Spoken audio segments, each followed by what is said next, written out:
Guard তিনটের card নিয়ে নিল। যদি কোনো সমস্যা হয় তো এটা দিয়ে বাঁচার চান্স আছে। একজন হোস্ট অ্যানাউন্স করলো, একটু পরই ডিল হবে। পাবে গান বাজনা চলতে থাকলো। একটু পরই বেশ কয়েকজন ডিলার আসলো। নীল, অনিক আর সবুজ তিনজন মিলে আগে থেকে ছোট ছোট ক্যামেরা আর ভয়েস রেকর্ডার বিভিন্ন জায়গায় সেট করে দিল। ডিল শুরু হয়ে গেছে।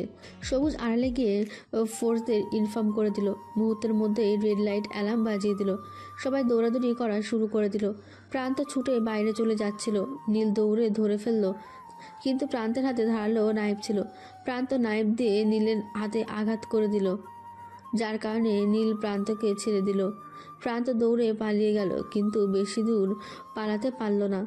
সবুজ গিয়ে প্রান্তের মাথায় বন্দুক ঠেকিয়ে দিল। নীলের হাতে ভালোই আঘাত লেগেছে। অনেক নীলকে নিয়ে বের হয়ে আসলো। সবাইকে পুলিশ ধরতে পেরেছিল। সবুজ সহ সবাইকে বিদায় জানিয়ে নীলকে নিয়ে হসপিটালে গিয়ে ওয়াশ করিয়ে আনলো। তারপর ফ্লাইট ধরে সোজা নীলদের বাসাতে। আর ভোরবেলা নীলকে দেখেই পরীর অবস্থা খারাপ। দুদিন পর বিকেল 5টা বাজে। পরী রেডি হচ্ছে। পরী দরজার কাছে হেলান দিয়ে নীলকে দেখছে। এই অবস্থায় লোকটা যাচ্ছে কোথায়, তাও আবার অসুস্থ শরীর নিয়ে। নীল আয়নাতে পরীকে দেখে মুচকি হাসলো। চুলগুলো সেট করে পেছনে ঘুরে তাকালো, কিন্তু পরীর কোনো ধ্যান নেই। পরী নিজের ভাবনাতে মগ্ন। নীল পরীর কাছে গিয়ে বাম হাত দিয়ে তুড়ি বাজিয়ে বলল, ম্যাডাম, এভাবে দাঁড়িয়ে কি ভাবছেন? পরী খানিকটা চমকে বলল, আপনার হাতের ব্যথা তো এখনো আছে। এই শরীর নিয়ে এত সেজেগুজে কোথায় যাচ্ছেন? নীল ব্লেজারের হাতা ঠিক করতে করতে বলল। শ্বশুর বাড়ি। নীলের কথাতে পরীর চোখ বেরিয়ে আসার উপক্রম। পরী ঢোক গিলে বলল, মানে? নীল পরীর দুই বাহুতে হাত রেখে বলল, মানে কিছুই না পরি। এই 2 দিন আপনি আমার যে কেয়ার করেছেন তার ফলে আমি পুরো ফিট। এখন ম্যাডাম আপনি একটু রেস্ট নিন। আমার আসতে রাত হবে, এসে যেন না শুনি তুমি রেস্ট নাওনি। পরী গোমরা মুখ করে বলল, আরে তা নয় নিব, কিন্তু আপনি এখন যাচ্ছেন কোথায়? নীল বেড থেকে ওয়ালেটটা পকেটে পুরে বলল, সারপ্রাইজ ম্যাডাম। পরী সন্দিহান চোখে বলল, আপনার মতলবটা কি বলুন তো? নীল ভ্রু কুঁচকে বলল, কি ভাবছো তোমার সতীন আনতে যাচ্ছি? পরীর চোখে রাগ স্পষ্ট ফুটে উঠল। নীল পরীকে শান্ত করার জন্য বলল, আরে বউ, এভাবে রেগে গেলে তো আমি এখনই অক্কা যাব। পরী অভিমানী কণ্ঠে বলল, আপনার সাথে কোনো কথা বলবো না। পরীকে অভিমান করতে থেকে নীলের খুব খারাপ লাগলো। আজই হয়তো নীল পরীর শেষ দিন হতে পারে। পরীকে কষ্ট দিতে চায় না নীল। নীল নিজের আবেগ যত সম্ভব লুকিয়ে পরীর দিকে এগিয়ে গেল। পরীর দুগালে হাত রেখে বলল, এই পিছে এভাবে মন খারাপ করে না। তুমি তো আমার পৃথিবীর একমাত্র অক্সিজেন। তুমি কষ্ট পেলে যে আমার শ্বাস নিতে কষ্ট হয়। পরীর অভিমানগুলো গলে গিয়ে চোখের কোণে পানি সৃষ্টি করলো। নীল একটু ধমকের সুরে বলল, এই একদম না। চোখের কোণে পানি দেখতে চাই না, ঠোঁটের কোণে হাসি দেখতে চাই। নীলের কথাতে মুহূর্তেই পরীর ঠোঁটের কোণে প্রশস্ত এক হাসি চলে আসলো। নীল আলতো হাতে পরীকে জড়িয়ে ধরল। দরজার কাছে এসে থমকে গেছে দুটো মানুষ। দুজনের চোখ একে অপরের দিকে চাওয়াচাই করছে। হঠাৎ করে দুজনই বলে উঠল, এই আমরা কিছু দেখিনি। অনিক আর হাফসার কণ্ঠে নীল আর পরী একজন আরেকজনকে ছেড়ে দিল। পরিবেশ লজ্জা পেয়েছে, তাই পেছন ঘুরে রইল। নীল বিরক্তিকর স্বরে বলল, তোরা আসার আর সময় পাস না? হাফসা ভেঙচি কেটে বলল, আমরা কি করে জানবো তোমরা রোমান্সে ব্যস্ত? নীলকে কিছু বলতে না দিয়েই অনিক বলল, এটাই তো। আর তাছাড়া দরজা খুলে রেখে রোমান্স করলে তো যে কেউ এসে পড়বে। নীল চোখ ছোট ছোট করে বলল, এই যে মিস্টার অনিক আর মিস হাফসা, আপনারা যখন প্রেম করেন আমরা কি তখন দেখতে যাই? তো তোদেরও উচিত না এভাবে আসা? নীলের কথাতে পরীর ঘুরে তাকালো। অনিক আর হাফসা একে অপরের মুখ চাওয়াচাই করছে। নীল ডেভিল হাসি দিয়ে বলল, কি ভাবেন আমি কিছু জানি না? অনিক মেকি হাসি দিল, আর হাফসা বোকা হয়ে দাঁড়িয়ে রইল। কয়েক সেকেন্ডের পরই হাফসা বলল, হ্যাঁ আম্মু, এখনই আসছি। আর অনিক টাইম দেখে বলল, আমি তো ভুলেই গিয়েছি আমার মিটিং আছে। ওদের উদ্ভট কাণ্ডে নীল হাসতে হাসতে গড়াগড়ি খেল। দুজনে অপ্রস্তুত ছিল, তাই ব্যস্ততা দেখিয়ে পালিয়ে গেল। নীলের হাসি দেখে পরী মুগ্ধ হয়ে তাকিয়ে রইল। কি সুন্দর এই হাসি। সন্ধ্যা 6টা বাজে। শীতকাল হওয়াতে সূর্য বেশ কিছুক্ষণ আগেই অস্ত গিয়েছে। হাফসা ছাদের এক পাশে দাঁড়িয়ে আছে, আর অনিক ছাদের কোণে রাখা টেবিলের ওপর হাত গুজে বসে আছে। সে তার উত্তর পাওয়ার অপেক্ষা করছে, আর হাফসা কি উত্তর দেবে তা ভাবছে। নীলের রুম থেকে হাফসা ছুটে সোজা ছাদে চলে আসে। তার মাথা কাজ করছে না। নীল কি বলল? আকাশের দিকে তাকিয়ে আছে হাফসা। পরন্ত বিকেলে রোদ নেই একদমই, থেকে থেকে বাতাস বইছে। কিছুক্ষণ হাফসা দাঁড়িয়ে থাকলো, তারপর পেছন ঘুরতেই দেখতে পেল অনেক দাঁড়িয়ে আছে। অনেককে দাঁড়িয়ে থাকতে দেখে হাফসা অপ্রস্তুত হয়ে গেল। হাফসা খানিকটা তুতলিয়ে বলল। আপনি? অনেক মৃদু হেসে পড়ল। ভাবলাম একটু ছাদে আসি, কিন্তু এসে দেখলাম তুমি দাঁড়িয়ে আছো, কিছু একটা ভাবছো, তাই আর ডিস্টার্ব করিনি। হাফসা ছোট করে উত্তর দিল। ওহ, হাফসা একটু পাশে তাকাতেই দেখলো দেওয়ালের সাথে লাগিয়ে রাখা গিটার। হাফসা মুখ কুঁচকে বলল। গিটার? অনেক মৃদু হেসে বলল। আমি এনেছি, তুমি দাঁড়িয়ে আছো দেখে ভাবলাম গিটারটা নিয়ে আসি। তোমার ভাবনা শেষ হলে না হয় একটা গান শুনিয়ে দিব, তুমি তো সেদিন প্রুফ চেয়েছিলে। হাফসা মাথা নিচু করে দাঁড়িয়ে আছে। হাফসা এই প্রথম এতটা লজ্জা পাচ্ছে। অনেক মুচকে এসে গিটার নিয়ে আসলো। গিটারে টুংটাং আওয়াজ করে তারপর সুর তুলল।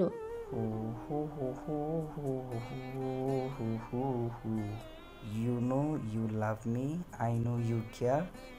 Just shoot whenever I will be there. You are my love, you are my heart, and we will never, ever be apart. Are we an item, girl? Quit playing. We're just friends. What are you saying? গান গাওয়া শেষ হতে অনেক এক box chocolate এগিয়ে দিয়ে হাফসাকে বলল। উত্তরটা দিয়ে দিও, আমি অপেক্ষা করছি। Don't worry, take your time. অনেকের দিকে তাকাতে পারছে না হাফসা। পরন্ত বিকেল পেরিয়ে সন্ধ্যা নেমে গেল, হাফসা উত্তর দিতে পারছে না। দেখতে দেখতে এশার আজানও পড়ে গেল। হাফসা ঘোমটা টেনে দাঁড়িয়ে রইল। আজান শেষ হতেই হাফসা অনেকের কাছে গিয়ে দাঁড়ালো। হাফসা মাথা নিচু করে বলল, আই অলসো লাভ ইউ। এই কয়েক শব্দ উচ্চারণ করে হাফসা আর এক সেকেন্ডও দাঁড়ালো না। চকলেট বক্স হাতে নিয়ে দ্রুত সিঁড়ি বেয়ে ছাদ থেকে নেমে গেল। হাফসার বলা কথাটা বুঝতে অনেকের কিছুক্ষণ সময় লাগলো। যখন পুরোপুরি ভাবে মাথায় ঢুকে গেল, তখন অনেকের ঠোঁটের করে হাসি প্রশস্ত হয়ে গেল। অনেক মৃদুস্বরে বলতে লাগলো, yahoo, you are mine, I love you Hafsa. Neel বসে আছে পরিদের বাসায় ড্রয়িং রুমে। সামনে নাস্তা সাজানো। ভদ্রতার খাতিরে এক মগ কফি হাতে নিয়ে বসে আছে নীল। সামনে বসে আছে পরীর নানা নানু আর মিসেস রাহেলা ও আফজাল হোসেন। নীলের পাশ ঘেঁষে বসে আছে নিশা আর আমান। সেদিনই নীলকে আমান আর নিশার বেশ পছন্দ হয়েছে। তিক্ততা হলেও সত্য, নীলকে এই বাসার সবাই পছন্দ করেছে। কিন্তু একটা মেয়েকে বিয়ের আসর থেকে ওইভাবে তুলে নেওয়াটা নিশ্চয়ই খুব ভদ্রতা না। তাই একটু হলেও বড়রা ক্ষিপ্ত, যদিও পরীর সাথে অন্যায় করেছিলেন ওনারা। নীল কফি কাপে চুমুক দিয়ে স্বস্তির নিঃশ্বাস ফেলে বলতে লাগলো, প্রথমেই আমি আপনাদের কাছে ক্ষমা প্রার্থনা করছি। আমি জানি আমি যেটা করেছি সেটা অন্যায়, কিন্তু আপনারা যেটা করছিলেন সেটাও খুব বেশি ভালো ছিল না। আফজাল হোসেন ঠিকঠাক হয়ে বসে বললেন, সে তো বুঝলাম, কিন্তু তুমি যেটা করেছো সেটা দ্বিগুণ অন্যায়। আমরা পরীর ভালোর জন্য প্রান্তের সাথে বিয়ে দিতে চাইছিলাম। তাছাড়া আমার আম্মার ইচ্ছে ছিল আমার মেয়ে হলে যেন প্রান্তের সাথে বিয়ে দেই। মৃত মানুষের শেষ ইচ্ছে পূরণ না করলে নাকি তার আত্মা শান্তি পায় না। আমি কোনোভাবেই আমার আম্মাকে কষ্ট দিতে চাইনি। তাছাড়া আমার সংসারেও অকল্যাণ হবে, তাই পরীর সাথে খানিকটা অন্যায় করেও ওর ভালো করেছিলাম। তাছাড়া প্রান্ত দেখতে শুনতেও ভালো, পরী ওর সাথে খুব ভালো থাকতে। নীল দীর্ঘ একটা শ্বাস নিয়ে বলল, আমি আমার কাজের জন্য লজ্জিত, কিন্তু মিসেস রাহেলা নীলকে থামিয়ে দিয়ে বললেন, এত কিছু বুঝি না আমি, কিন্তু তুমি কে আর আমার মেয়ে কোথায়? নীল হাঁটু গেড়ে দু হাতে গুজে মৃদু হেসে বলল, আমি নীল। আমার পুরো নাম রাফসান আহমেদ নীল। আমি হাফসার বড় আর একমাত্র ভাই। হাফসার নামটা শুনতে সবাই জড়সড় হয়ে বসলো। মিসেস রাহেলা উদ্বিগ্ন কণ্ঠে পড়লেন, আফসা বলতে পরীর বান্ধবী আফসা? নীল প্রশস্ত একটা হাসি দিয়ে বলল। হ্যাঁ। আফজাল হোসেন চোখ মুখ কুঁচকে বললেন, মিনালের মামাতো শালক তুমি? নীল মাথা ঝাঁকালো। আফজাল হোসেন চোখ মুখ কুঁচকে বললেন, তোমার সাথে যদি পরীর সম্পর্কে থেকে থাকে তাহলে পরী আমাদের বলনি কেন? আফজাল হোসেনের কথাতে নীলের মুখে কালো মেঘের আধার নেমে এলো। নীল মাথা নিচু করে বসে রইল।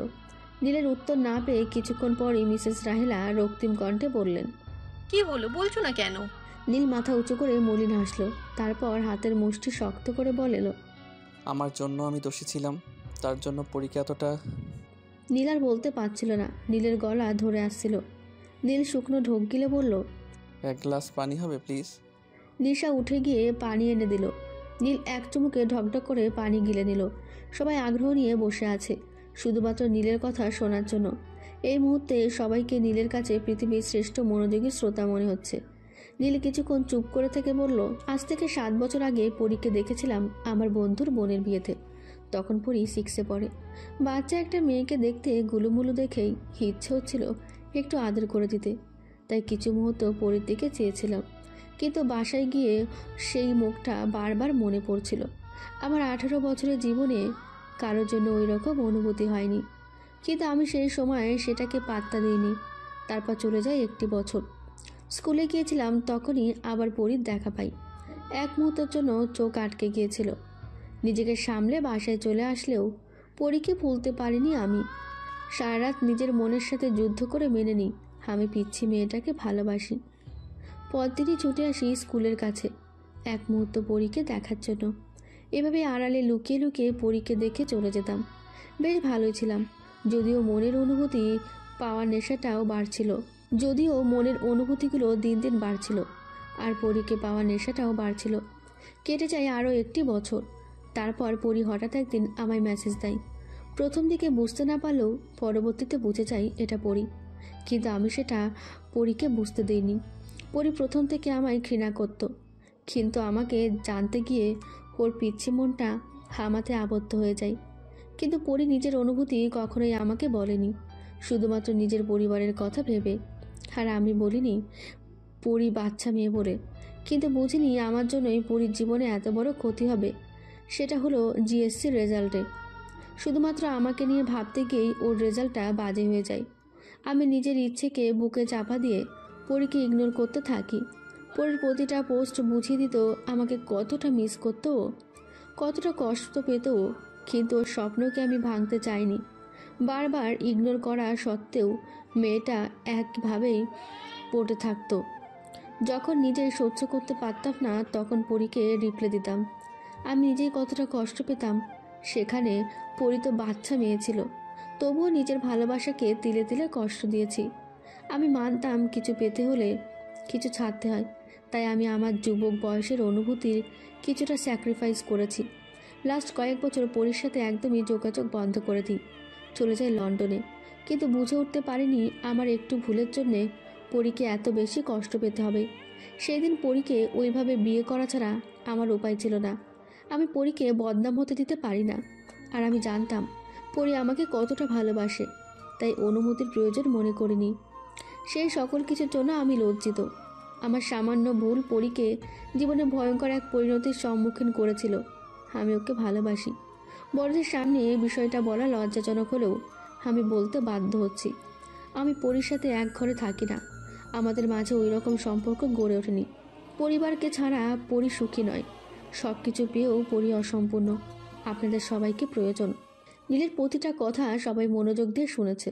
তাদের কারো মুখের ভাবভঙ্গি দেখে বোঝা যাচ্ছে না এরা কতটা মর্মাহত এতে।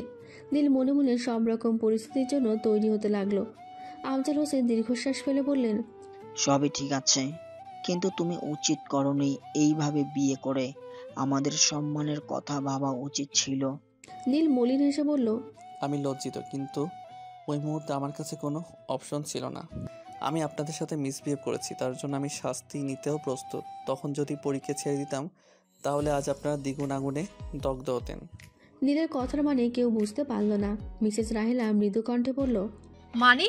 নীল দীর্ঘশ্বাস ফেলে আমানকে উদ্দেশ্য করে বলল, আমান ল্যাপটপ নিয়ে আসো। আমার মাথা থেকে ল্যাপটপ আনতে চলে গেল। সবাই নীলের দিকে দৃষ্টি নিক্ষেপ করে আছে। আফজাল হোসেন সময়টাকে কাজে লাগিয়ে নীলকে দেখে নিল। 5 থেকে 10 ইঞ্চি লম্বা, উজ্জ্বল শ্যামলা গায়ের রং, ভ্রুযুগল বেশ সুন্দর।